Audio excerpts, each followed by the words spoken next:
예, 앞서 보신 것처럼 이번 폭우는 특히 여기저기서 게릴라성으로 쏟아져서 피해가 적지 않았고 당황한 분들도 많았다고 합니다. 며칠 전에는 태풍 진로 때문에 기상청의 예보 능력이 구설수에 올랐는데 이번 경우는 또 어떻게 봐야 하는지 강동원 기자와 함께 따져보겠습니다. 자, 강 기자. 예. 어젯밤에는 저도 경보 문자를 받았습니다만 이게 뒷북 안내였다고요? 예, 맞습니다. 어제 퇴근길이었죠. 서울 지역 호우 경보 문자 받으신 분들 많으실 겁니다. 저녁 7시 40분부터 행정안전부를 비롯해서 서울특별시청이 10여 분 간격으로 서울 호우 경보를 알렸습니다. 특히 저녁 8시 40분쯤에는 이 중랑천 호우 경보 문자를 받으신 분들도 계실 테고요. 하지만 그때는 이미 이 천둥과 번개를 동반한 폭우가 내리고 있는 상황이었습니다. 이 경보 문자가 뒤늦게 수차례 도착하는 것을 보면서 뒷북 재난 문자 아니냐, 소 잃고 외양간 고친다, 이런 반응까지 나오기도 했습니다. 그럼 이번에도 기상청의 예보가 잘못된 겁니까, 그럼? 잘못된 거라기보다는 조금 늦었다고 볼 수 있겠습니다. 예. 사실 기상청은 어제 서울 등 수도권 지역 집중호우를 정확히 예측하지는 못했습니다. 어제 오전 5시에 예보를 시작으로 했는데요. 당일 오후까지 경기 남부 그리고 충청도에 시간당 40mm 이상의 비 예보를 시작했습니다. 그리고 오후 3시와 오후 4시 40분에는요. 이 서울, 경기 그리고 서울 남부 지역에 이 한두 시간 이내에 강한 비가 쏟아지겠다, 이렇게 기습폭우만 예상했었습니다. 오히려 6시 20분이었죠. 서울에 비가 곧 약화될 것이다, 이렇게 예보까지 했었습니다.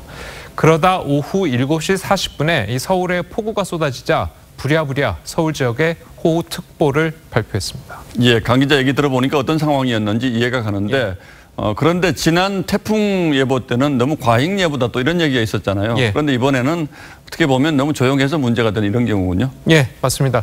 기상청 관계자 얘기를 좀 들어보면요. 여름철에 갑작스럽게 소나기가 떨어지는 거는 어쩔 수 없다, 이렇게 얘기하고 있습니다. 그러니까 국지성 집중호우는 폭우를 동반한 비구름이 어디서 생길지 알 수가 없고 이동 속도도 빨라서 단기 예보를 내리기 어렵다, 이런 설명인데요. 이 때문에 동네별로 강수량을 예측하는 것은 현재 기술상 불가능하다고 이야기합니다. 전문가 이야기 한번 들어보시죠. 예. 성질이 다른 공기가 부딪히면서 그 대치점이 한반도 상공에서 머무르면서 여러 날 비가 내렸고, 이렇게 전선면에서 내리는 비는 국지적으로 매우 좁게 내리기 때문에 언제 어느 곳에 얼마큼 내릴지 정확히 예측하는 건 거의 불가능합니다. 예, 거기다가 우리 기상청이 현재 영국 기상청의 수치 예보 모델을 사용하고 있다는 점도 문제로 제기되고 있습니다. 이 해당 모델은요, 이 태풍이나 장마처럼 바다에서 발생하는 기상 현상에는 취약하다는 단점을 갖고 있는 데다가 우리나라가 점점 아열대성 기후로 접어들고 있어서 영국 모델을 기반으로 한 기상 예보의 정확도가 점점 떨어지고 있다는 거죠. 실제로 지난해 8월 감사원 감사에서는 최근 5년간 기상청 비 예보 적중률이 46%로 절반에도 미치지 못하는 것으로 확인돼서 논란이 일기도 했었습니다.